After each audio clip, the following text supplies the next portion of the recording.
Hi everyone, it's BlazBlue, and I've got good news and better news. The good news? I finally reached rank 1 SDR for the first time. The better news? It was somehow a flawless run, with 0 lives lost.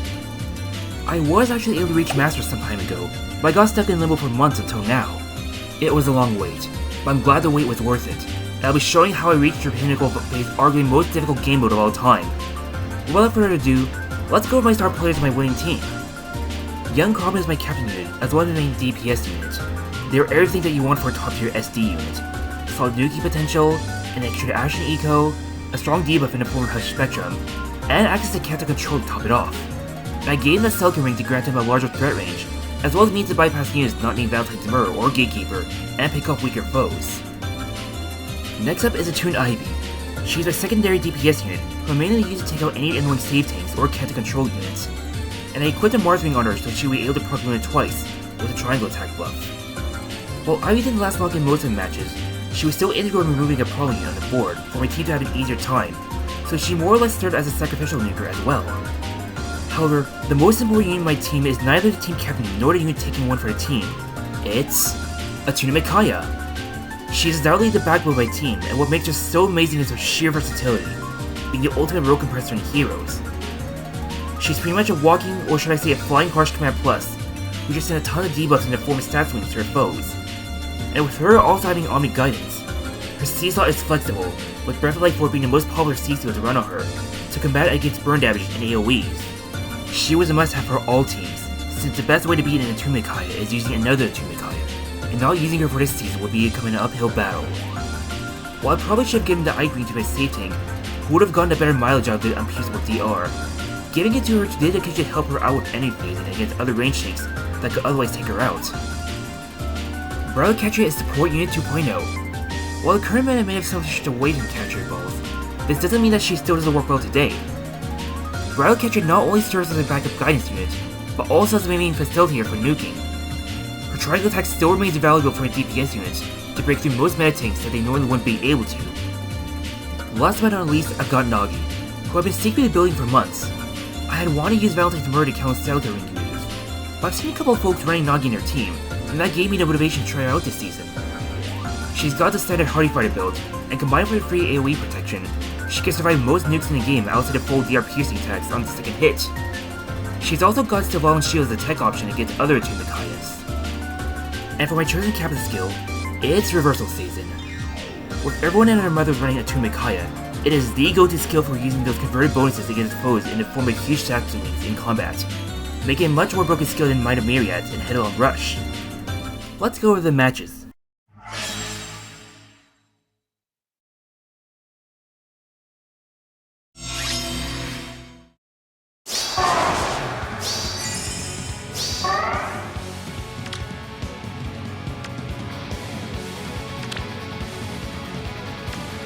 So I had the unfortunate luck of getting pitted against a rank 1 player on my first match. A +1 Valentine's Myrrh and a +1 Emblem Ike, paired with a Breath of Life attuned Micaiah, were the last units I want to see at the start of my run. Classic matchmaking, am I right? Anyhow, I started with a basic opener while carefully not getting to Ike's warp ring.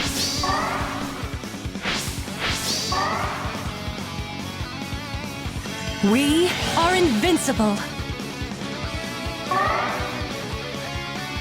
Here we go. Count on me! We both pop our harmonic skills to stall out, and when Ike entered my threat range, I seized the opportunity to take out Myrrh with Ivy to prevent any warp bubble shenanigans. With no way for Desert Igrene to take out Nagi, my opponent was forced to end her turn early.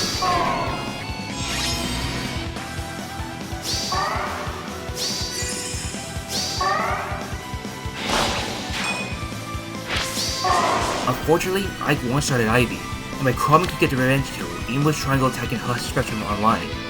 So I switched gears and focused on taking out his allies instead. I had Nagi draw back my Micaiah, then catch a swap to form its place, and without Myrrh protecting me, I was able to whoop him with my Micaiah and Chrobin, and easily take out Igrene and their Micaiah respectively.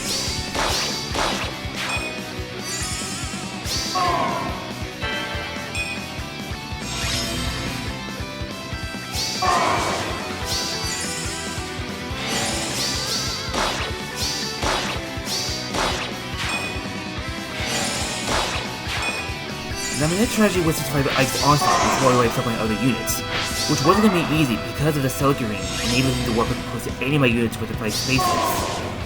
Fortunately, Hush Spectrum for the last turn to defense, and he wasn't able to proc an otherwise lethal green ether on Chrobin. I positioned all my units below the map, and made it so I can only target Nagi, but since my opponent wouldn't have enough points to win anyways, they forfeited the match, giving me my first win.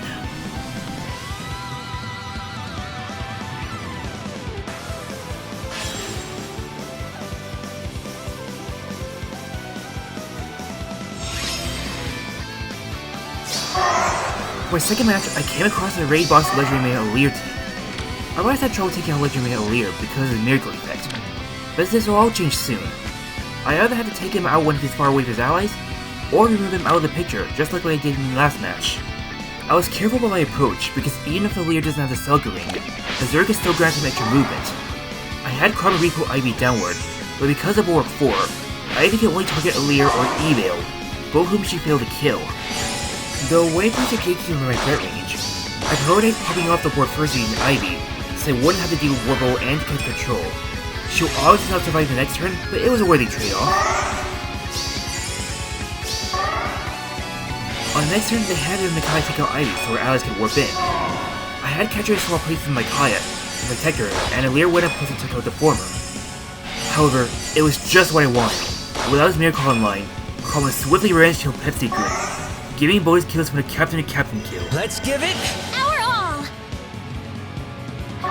I popped Chrobin's dual skill that had Nagi drive Micaiah to cover more ground.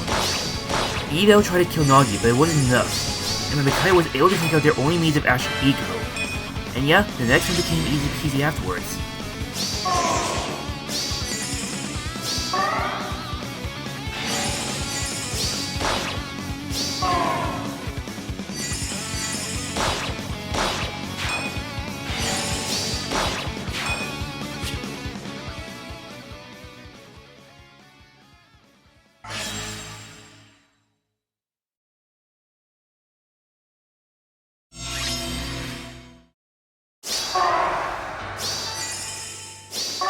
This time, we've got a Desert Igrene and Dagr team for the third match, with Dagr ally supported with Myrrh, a really popular team combo for extra movement and Pathfinder enthusiasts. With their Myrrh cleverly positioned, it was hard for my warp-centric team to get a jump on my foe. I positioned my save unit as well, and had Ivy camp near the river so she could get to Myrrh on the next turn. Unfortunately, as Nagi lacked any non-peaceful DR, the Chrobin effortlessly KO'd her on her follow-up attack, leaving my team at the mercy of two scary blue nukes. On the next turn, I had Catcher Revenge on the Chrobin to remove their turn action eco. Feeling a little tense, I was expecting their Igrene to target my captain, who's completely wide open, but they targeted Ivy instead, interestingly enough.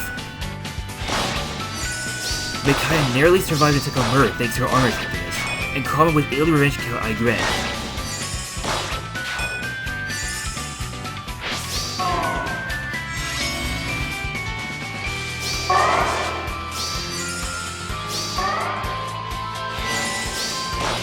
Chrobin took out Micaiah for the easy captain-to-captain kill, and after a short trade war, I've got match 3 in the bag. Looking back, I honestly wasn't expecting her Chrobin to make quick work of Nagi, and getting her to Igrene would have definitely made a difference.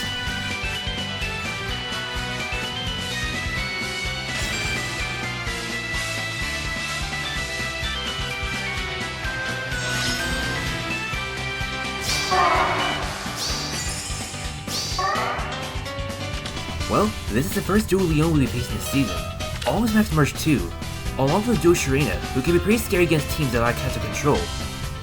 Which is why my main strategy is to bait on my opponent's units while protecting Chrobin.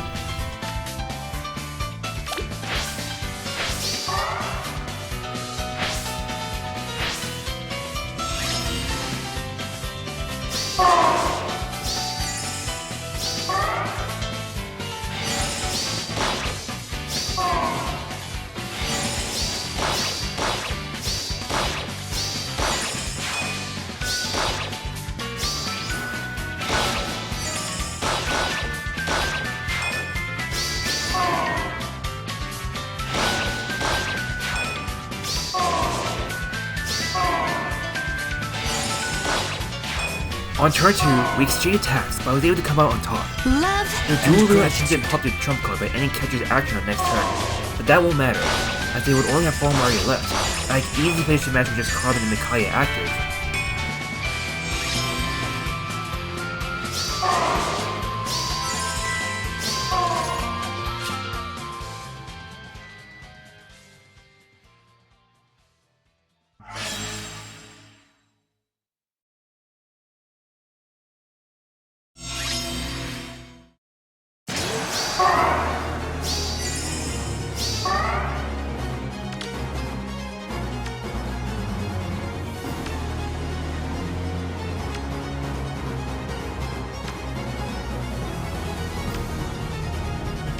Not gonna lie, this match got pretty intense in the end.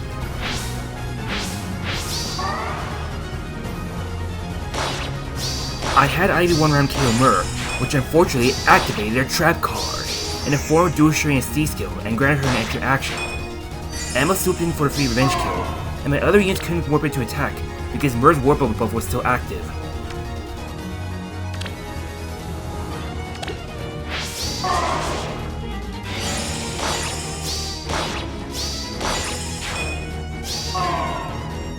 I decided to wait patiently and use the same strat from the last match of keeping Chrobin safe from danger while using their Catus control to punish any hit and runners.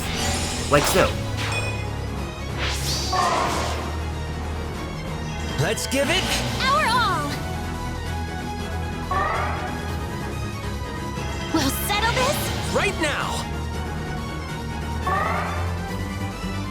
I had Chrobin leap Nagi into Embla's range, which I probably should have not done because Nagi was only 1 damage shy of killing Embla. But with the latter weakened, my Chrobin was able to pick her off, giving me a 1-point lead against my opponent.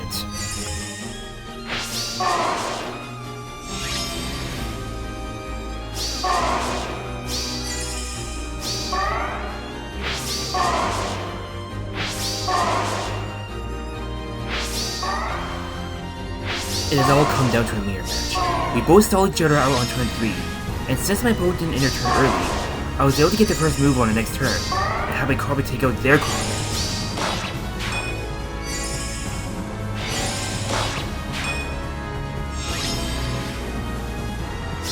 Now we're both down to our Micaiahs, and with no other option, I had my Micaiah weaken their Micaiah, but as theirs weren't able to take out mine, this leaves my Micaiah to be the last one standing.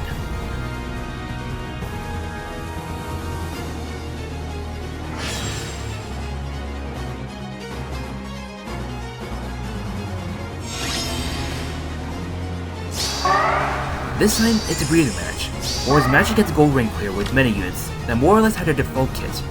Again, typical matchmaking, am I right? Still, this doesn't mean I should take my opponent lightly, since anything can happen if I make the wrong move.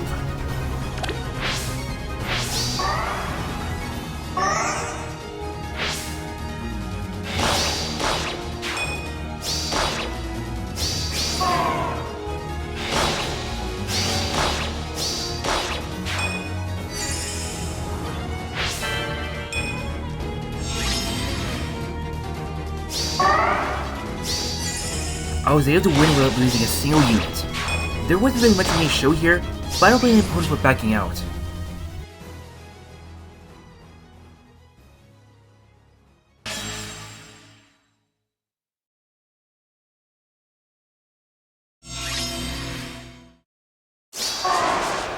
We are nearing the home stretch.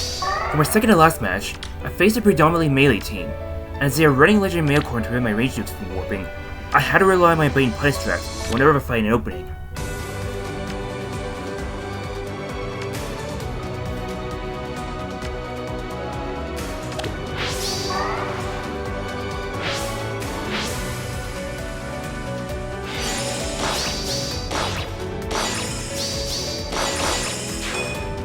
My Ivy 1-round Catus triggering Sharena's extra action, and my opponent wasted no time in range killing Ivy. However, using up their last action to get up close was just what I was hoping for. And with counter control working its magic, Chrobin was able to snipe Sharena from a safe distance. Their Ike warped right in front of Chrobin to do some damage, but I was also counting on it to happen. Now that Ike's close enough, I uncatch a swap Chrobin to give the latter another action and play her Spectrum, then go for the Captain and Catus kill.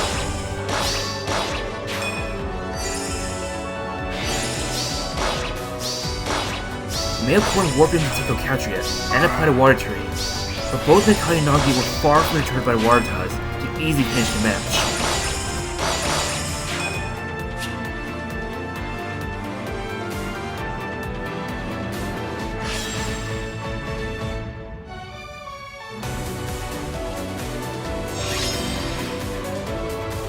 It's time for the final match of the season.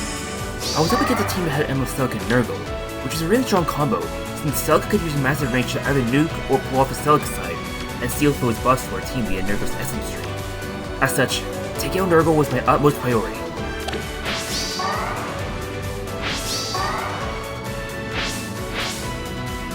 We'll settle this Right now! We started with our openers, and once their Chrobin reached Nergal in range, I used my Chrobin to get the captain kill. Unfortunately, I got way too ambitious, and Sharena took out my only Catus control unit. Micaiah did not fare any better, but at least a sacrificial nuke like Celica isn't supposed to come back to their team.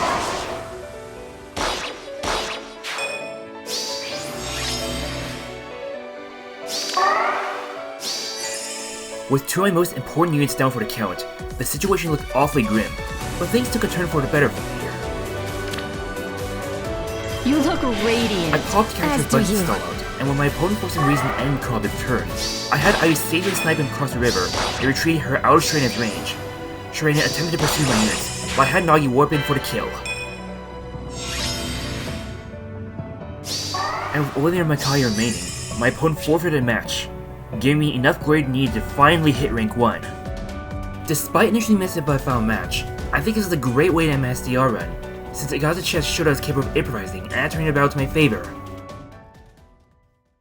And that concludes my first ever rank 1 SDR. I won't deny that the matchmaking luck played a major role in my success, but regardless, being the most frustrating game over for the first time already felt like an achievement. Because as someone who's far from a pro at SD, I honestly thought I'd never reach rank 1, let alone come out undefeated, yet I finally made it happen. It was such an ecstatic moment that will forever be engraved in my memory, and I'm glad that my journey to rank 1 SDR was well worth the effort. Thank you so much for watching, and I hope you all enjoy your time here, so I can share some more amazing content like this in the future.